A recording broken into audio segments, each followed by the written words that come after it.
મારી નમ્ર વિનંતી. સ્નેહની સુરત છું ને મમતાની મૂરત છું.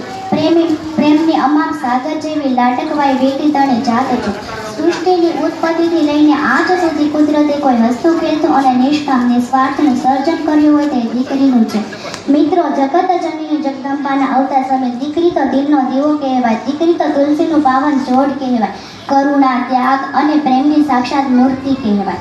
21મી સદી એટલે જ્ઞાન, વિજ્ઞાન અને ટેકનોલોજીની સદી કહેવાય. આ યુગમાં સ્ત્રીઓ પુરુષોને સમવળી જઈને પોતાના ગુણોને પ્રદર્શિત કરી રહ્યું છે. આજના આપણા માનસંગમાં હજી પણ દીકરીઓના થોડા ઘણા અંશે અવતરણ અને હિમ ચડતી જોવામાં આવી રહ્યા છે.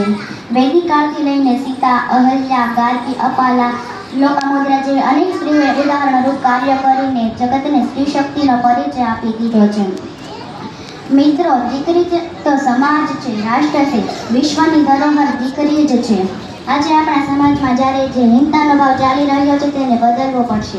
દીકરી નથી સાપનો ભારો, દીકરી કે છે તુલસીનો ક્યારો, દીકરી તો છે ગંગાનો આવારો. કુદરતના કોમળ હાથનું શ્રેષ્ઠ સર્જન એટલે દીકરી. આવો એક દીકરીના જન્મને વધાવીએ. આપણા સમાજમાં ઘડતરનું કાર્ય જેના હાથમાં છે એવી દીકરીઓને શિક્ષણ મળે. દીકરી ફક્ત ગૃહિણી ન બને પરંતુ માન, મોભા અને શિક્ષણ થકી તેનો સર્વાંગી વિકાસ થાય તે માટે આપણે સૌ સમાજમાં જાગૃતિ લાવવા પ્રયત્ન કરીએ. આજે ભારત જેવા વિકાસશીલ દેશમાં ભ્રૂણ હત્યાના નવજાત બેટીઓને તરછોડી દેવાના રોજબરોજ જોવા મળી રહ્યા છે.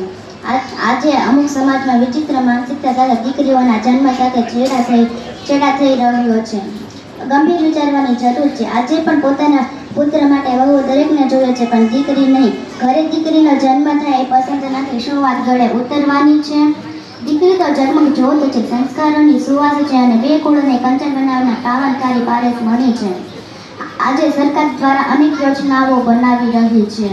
કન્યા કેળવણી યોજના, સુકન્યા સમૃદ્ધિ યોજના, લાડલી દીકરી રૂડી સાચી મૂડી ભાગ્યશ્રી યોજના, દીકરી લક્ષ્મી યોજના, ધનલક્ષ્મી યોજના જેવી અનેક યોજનાઓ સરકાર દ્વારા બહાર પાડવામાં આવી છે. અને હવે સમજવાનો વારો આપણો છે. દીકરી તો બાપનો શ્વાસ છે, માતાનો વિશ્વાસ અને ભાઈનો અઢળક પ્રેરણાનો પ્રેમ છે.